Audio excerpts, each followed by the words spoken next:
because there's what people say. So, the problem that we want to solve, the purpose of it is such and such.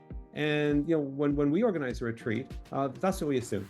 So the CEO says this is what they are. The meeting organizer says this is, we need leadership training.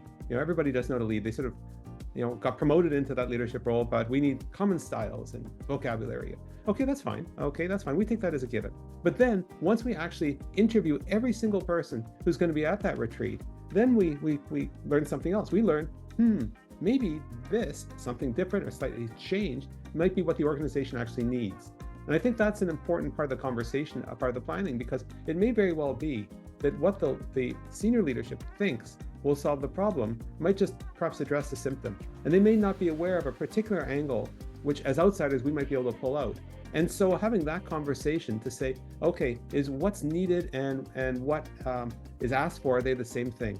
Okay, usually they're pretty close, okay? But when we have a conversation and it's, no, it's a very specific type of leadership, no, that's not it. At least we've been able to convey some data points. And at least we can set some expectations with the users, with the participants before they arrive about what they're gonna get and what's expected of them, etc. On the other hand, if it may be that there's some aha moments, gee, I had no idea that this particular thing was cited by several people as something that is a blocker, an obstacle for them to properly do what it was that was specified at the very beginning. That helps us design some of the specific activities within the retreat itself that'll achieve both what appears to be the problem and perhaps also some of the roots.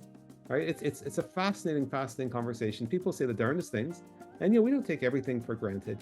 The fact that somebody says something, that's their very, very narrow perspective. Yeah, they might have perspective on what other people have, but we're outsiders. They say all kinds of different things, but when a bunch of different people say the same thing but from different angles, we say, aha, maybe there's something here. And when we bring that back to the leadership and say, is this something that is worthwhile addressing in the context of, say, leadership? Just use that example again.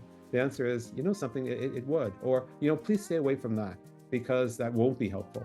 Or because we want to deal with that from another perspective.